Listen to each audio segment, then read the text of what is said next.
कहानी की शुरुआत होती है कोरिया में, जहां योनजो नाम की लड़की ने एक ट्रेन के अंदर अधेड़ उम्र के आदमी के ऊपर नजर रखी हुई थी। वहीं किसी स्टेशन पर शैडो नाम का एक आदमी सुडोकू खेल रहा था और जल्द ही वो भी इस ट्रेन में चढ़ गया। वो योनजो और उस अधेड़ उम्र के आदमी के पास से गुजरा। खैर बाद में ट्रेन से उतरकर भी योनजो उस आदमी का पीछा करते हुए एक रेस्टोरेंट में आ पहुंची। वहीं दूसरी ओर शैडो एक पार्किंग लॉट में सीसीटीवी पर सूरज की रोशनी पड़ने का इंतजार करने लगा। मौका पाते ही वो एक गाड़ी में घुसा और उसकी तारों से कुछ छेड़छाड़ की। इसके बाद वो फटाफट एक बिल्डिंग की छत पर पहुंचा और तब यह खुलासा होता है कि शैडो एक डाका डालने वाली गैंग का लीडर था और आज वो लोग एक बैंक को लूटने वाले थे। उसने रेडियो लाइन में तार जोड़कर पुलिस की लोकेशन पता की और तब हमें पता चला कि पहले उसने पार्किंग लॉट में उस गाड़ी में एक बॉम्ब लगाया था। जल्द ही उसने बटन दबाकर धमाका कर दिया ताकि पुलिस का ध्यान भटक जाए और फिर उसकी टीम बैंक लूटने के काम पर जुट गई। शैडो के हुक्म के मुताबिक उन्हें सिर्फ 3 मिनट के अंदर ये काम करना था ताकि वो बिना कोई सबूत छोड़े भाग सकें।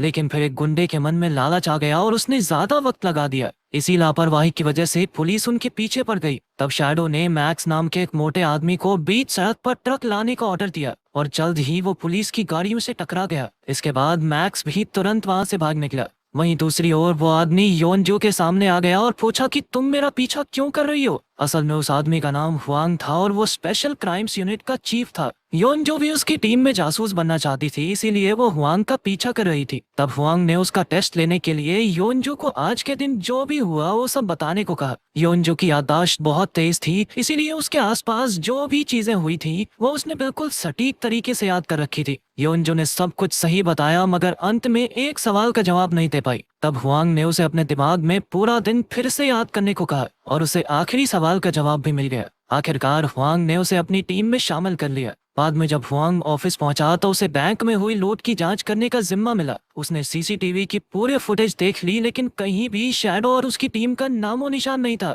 वहीं दूसरी ओर शैडो अपनी गैंग के बीच लूट का माल बांटने के लिए पहुंचा। तब उसने उस गुंडे को पकड़ा जिसकी वजह से सबकी जान खतरे में पड़ी थी और सबके सामने बेरहमी से पीट कर उसे मार डाला। इसके बाद वो लूट का पैसा लेकर एक अंधेरी गली में पहुंचा जहां वो अपने मास्टर से मिला। मास्टर वही बूढ़ा आदमी था जिसके कहने पर शैडो ने इस लूट को अंजाम दिया था। उधर हुआंग ने ऑफिस में फिर से सीसीटीवी फुटेज देखी तो उसने ट्रक वाले आदमी यानी मैक्स को पकड़ने का फैसला किया। हालांकि अब भी वो मैक्स का चेहरा नहीं देख पाए थे। खैर फिर योनजो भी ऑफिस आ गई और हुआंग ने उसे पूरी टीम से मिलवाया। अब हुआंग ने उन्हें मिशन समझाया और वो सब मैक्स को पकड़ने निकल गए। हुआंग ने सभी जासूसों को अलग अलग काम सौंप दिए और वो सब अपना भेष बदल कर मैक्स की तलाश करने लगे। मगर पूरा दिन शहर में घूमने के बावजूद भी उन्हें मैक्स का पता नहीं चला। वहीं दूसरी ओर शैडो नेशनल फूड्स नाम के एक स्टोर में पहुंचा जो कि उसका खुफिया अड्डा भी था जहां वो अपनी चोरियों की प्लानिंग करता था। उधर हुआंग की टीम को आखिरकार एक आदमी दिखा जिसका शरीर मैक्स जैसा था। हुआंग के लिए काम करने वाला एक आदमी स्क्विरल तुरंत भेस बदल कर उसके पीछे पीछे चलने लगा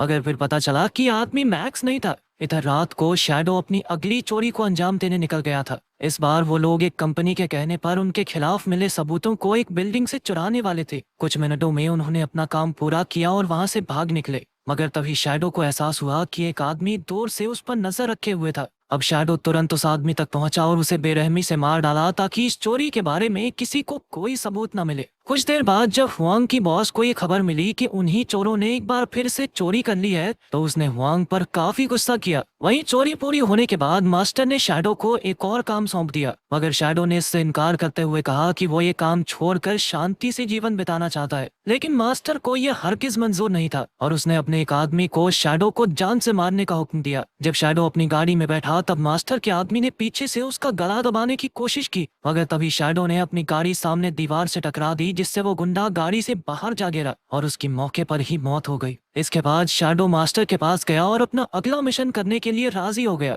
उधर हुआंग की टीम फिर से काम पर लग गई थी। योनजू ने देखा कि कल उन्होंने 3 इलाकों में जांच की थी लेकिन उन्होंने बीच का इलाका छोड़ दिया था। उसने हुआंग को इस बारे में बताया तो हुआंग ने वहां भी जांच करने को कहा। इस बार उसने योनजू को भी भेस बदल कर जाने की इजाजत दे दी। फिर उसकी पूरी टीम एक बार फिर से उस इलाके के चप्पे चप्पे की जांच में जुट गई। अब योनजू ने अपनी तेज नजर से जल्द ही एक आदमी को देखा जो मैक्स जैसा दिखता था, मगर वो रास्ते में किसी से टकरा गई और उसका चेहरा ढंग से नहीं देख पाई। अब वो आदमी एक स्टोर में घुसा और स्क्विरल तुरंत कैशियर का भेस बनाकर उसके सामने आ गया। तब उसने मैक्स की शक्ल देखकर अपनी टीम को खबर दी कि यही वो आदमी है जिसकी उन्हें तलाश थी। फिर योनजू ने मैक्स का पीछा किया और उसका कमरा नंबर देख लिया। उसकी लोकेशन का पता लगने के बाद स्क्विरल ने वहां आकर चारों ओर सीसीटीवी कैमरास छुपा दिए ताकि वो मैक्स के हर कदम पर नजर रख सके। उधर शैडो अपने अड्डे पर अगली लूट का प्लान बना रहा था। उसने हर कदम अपने दिमाग में सोचा ताकि सब कुछ प्लान के मुताबिक ही हो। इस बार उसका मकसद कोरियन स्टॉक एक्सचेंज के सर्वर को हैक करके उसमें एक सॉफ्टवेयर डालने का था।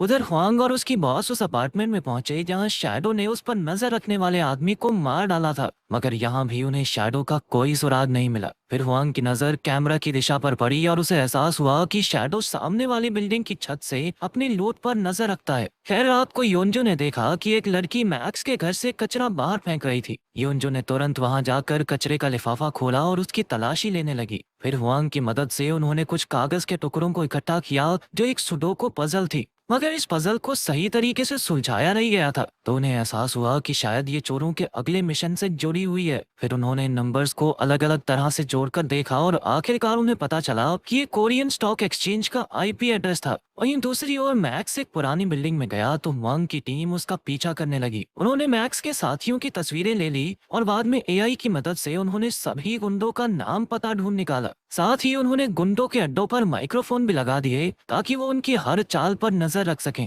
जल्द ही उन्होंने शैडो के फोन का नेटवर्क भी हैक कर लिया और उसका पता भी ढूंढ निकाला। अब हुआंग और शैडो दोनों की टीम अपने अपने मिशन की तैयारी में जुट गई थी। आखिरकार शैडो ने रेडियो लाइन को हैक किया और तब उसे एहसास हुआ कि पुलिस ने उस पर नजर रखी हुई है। उसने तुरंत अपने साथियों को मिशन बंद करके भाग जाने का हुक्म दिया। उधर हुआंग की बॉस को भी पता चल गया था कि शैडो ने ये मिशन रोक दिया है, तो उसने भी तुरंत अपनी टीम को गुंडों को गिरफ्तार करने को कहा। फिर हेडक्वार्टर्स की मदद से हुआंग तुरंत उस बिल्डिंग की छत पर शैडो को पकड़ने गया, मगर शैडो इतना शातिर था कि वो खिड़की से कूदकर फरार हो गया। लेकिन हुआंग ने उसका पीछा किया और योनजू को भी साथ बुला लिया। उधर पुलिस ने ट्रैफिक बैरिकेड्स लगाकर गुंडों को घेर लिया था। गाड़ियों के टकराने से 2 गुंडों की मौत हो गई, पर अंत में उन्होंने 4 गुंडों को गिरफ्तार कर लिया। वहीं दूसरी ओर हुआंग की टीम ने शैडो को फोन किया ताकि हुआंग और योनजू इतनी भीड़ में उसे पहचान सके। वहाँ जितने भी लोग फोन पर बात कर रहे थे उनमें से एक इंसान को योनजू पर शक हो गया।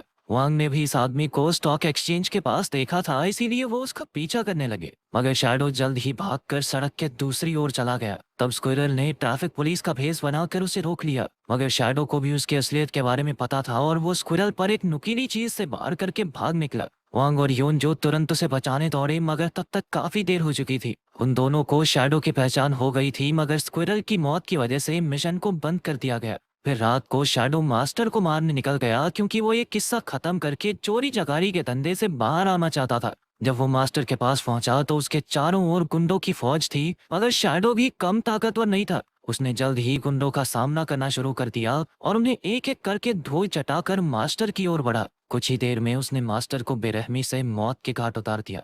वहीं दूसरी ओर स्पेशल यूनिट अपने मिशन में नाकामयाब रहने और स्क्विरल की मौत से काफी शर्मिंदा थी। इसी वजह से उनके ऑफिसर्स ने उन्हें मिशन से बाहर कर दिया था। मगर कुछ दिन बाद योनजो को वांग की सिखाई हुई बात याद आई और उसे एहसास हुआ कि वो ट्रेन में शैडो से टकराई थी। उस समय उसके हाथ में नेशनल फूड स्टोर का लिफाफा था। अब योनजो तुरंत उस स्टोर में पहुंची और उसने शैडो को पहचान लिया। फिर उसने वांग को इसकी खबर दी तो एक बार फिर से उन्हें इस मिशन पर काम करने की इजाजत दे दी गई। योनजू शैडो का पीछा करते हुए एक रेस्टोरेंट तक आ पहुंची, जहां उसने देखा कि शैडो एक नकली पासपोर्ट के जरिए कोरिया से भागने की फिराक में था। तभी अचानक शैडो को योनजू पर शक हो गया और उसने योनजू से पूछा कि तुम मेरा पीछा क्यों कर रही हो, मगर योनजू ने इसका कोई जवाब नहीं दिया और हुआंग के आने का इंतजार करने लगी।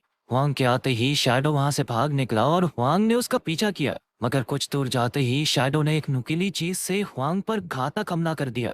फिर योनजू के वहां आने से पहले ही शैडो उसे छोड़कर फरार हो गया। तब हुआंग ने योनजू को शैडो को हर हाल में पकड़ने का ऑर्डर दिया। योनजू ना चाहते हुए भी निकल गई और एक आदमी का पीछा करने लगी, मगर पास जाकर उसे पता चला कि ये आदमी तो कोई और था। आज एक बार फिर से शैडो उनके हाथों से भाग निकला था, जिससे योनजू बेहद निराश हो गई। और फिर बारिश रुक गई और अचानक शैडो फिर से बाहर सड़क पर निकला। योनजू उसके पीछे अंडरग्राउंड बने ट्रेन प्लेटफॉर्म तक आ पहुंची। उधर हुआंग को डॉक्टर्स ने बचा लिया था और फिर नेटवर्क ना होने के बावजूद भी उसने योनजू के पते का हिसाब लगा लिया। वहाँ योनजू शैडो को ढूंढ रही थी कि अचानक शैडो ने पीछे से उसे ही बंदी बना लिया। तभी पुलिस भी वहां आ पहुंची, मगर वो गोली नहीं चला सकते थे। अब शैडो ट्रेन के आने का इंतजार करने लगा, पर तभी अचानक योनजू ने शैडो की टांग पर हमला कर दिया और शैडो अपनी जान बचाकर वहां से भागा। जैसे ही वो बाहर निकला तो हुआंग पहले से वहां मौजूद था। हुआंग जिस रास्ते पर था वहां ट्रेन आ रही थी, मगर हुआंग ने अपनी जान की परवाह ना करते हुए शैडो पर गोलियां चलाकर उसे मार डाला। एन वक्त पर ट्रेन ने भी रास्ता बदल लिया और हुआंग की जान बच गई। आखिरकार स्पेशल फोर्सेस का मिशन पूरा हुआ और सबने चैन की सांस ली। अंत में पूरी टीम ने स्क्विरल को श्रद्धांजलि दी, जिसके बाद योनजू और हुआंग शैडो के बाकी साथियों को पकड़ने के अपने अगले मिशन पर निकल गए।